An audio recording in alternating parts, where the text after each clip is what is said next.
Ndabasuje kandi mbifurije kugubwa neza mwese abadahwema kutwereka yuko mudukurikiye 5x5. Ngewe ni Emmanuel Rakarama kuri Ibakwe TV.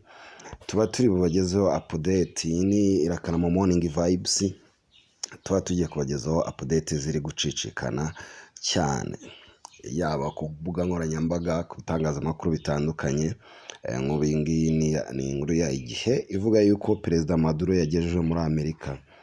Indege yari itwaye Perezida wa Venezuela Nicolas Maduro n'umugore we Cilia Flores yageze muri Leta Zunze Ubumwe za Amerika mu kigo cy'ingabo zirwanira mu kirere cya Stewart kiri i New York. Maduro yabonywe yambaye imyambaro ya grey na flari arinzwe n'abasirikare benshi bambaye imyambaro yirabura. Mu gitondo cyo kuwa gatatu Mutarama 2025 ni ukuba ejo kuwa gatandatu nibwo Amerika yagabye ibitero mu murwa mukuru wa Venezuela Caracas, ndetse Perezida Nicolas Maduro n'umugore we barafatwa bajyanwa muri Amerika. Maduro ashinjwa kwinjiza muri Amerika ikiyobyabwenge cya cocaine ndetse n'ibindi bifitanye isano nacyo. We n'umugore we bahise bajyanwa i New York, aho bagiye gukurikiranwa n'urukiko rwa Manhattan ku byaha byo gucuruza ibiyobyabwenge n'iby'iterabwoba. Maduro yafashwe n'abasirikare ba Amerika babarizwa mu mutwe udasanzwe woherezwa aho rukomeye Delta Force. Abo muri uyu mutwe bamusanze mu cyumba bararamo mu gitero cyifashishijwe indege 150. Ifatwa rya Maduro ryavuzweho n'abantu batandukanye. Minisitiri w'intebe w'Ubwongereza Keir Starmer yavuze ko bazakomeza kuganira na Amerika ku bijyanye n'ahazaza ha Venezuela mu miyoborere yimakaza demokarasi. Ati twafataga Maduro nka perezida utemewe. Nitubabajwe n'uko ubutegetsi bwe burangiye. Perezida Emmanuel Macron nawe w'Ubufaransa yavuze ko Maduro yatesheje agaciro abaturage be, ndetse ko bifuza ko hajyaho ubuyobozi bwimakaza demokarasi buyobowe na Edmundo González Urrutia wigeze kuba umukandida mu matora yo muri 2024. Perezida wa Komisiyo y'Ubumwe bw'Uburayi Ursula von der Leyen yavuze ko bari gukurikiranira hafi ibiri kuba, ariko icyemezo gifatwa gikwiriye kubahiriza amategeko mpuzamahanga. Perezida wa Brazil Lula da Silva we yavuze ko Amerika marorerwa ndetse ko yarengereye ibintu bidakwiye kwihanganirwa. Perezida wa Cuba nawe Miguel Diaz-Canel yavuze ko ibyakozwe na Amerika bigize icyaha. Mugenzi we wa Mexique Claudia Sheinbaum nawe yamaganye iki gitero, mu gihe Perezida wa Mexique Javier Milei we yavuze ko bakiriye neza iki gikorwa.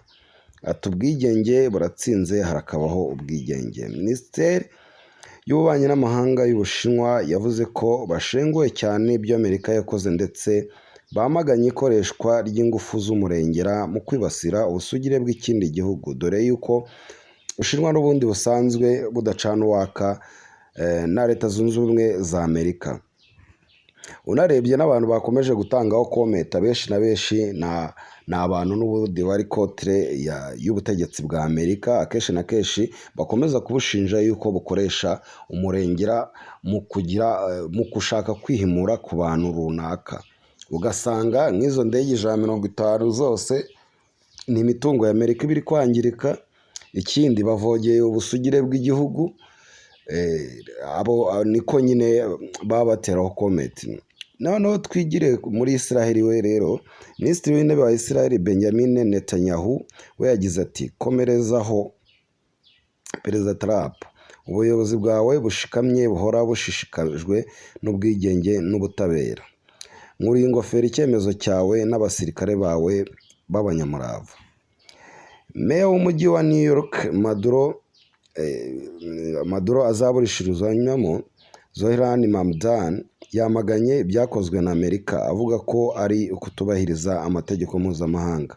Yavuze ko mbere y'uko iki gitero kigabwa yahamagaye Trump ashaka kumugaragariza ko atemeranya n'ibyo gufata Maduro n'umugore we.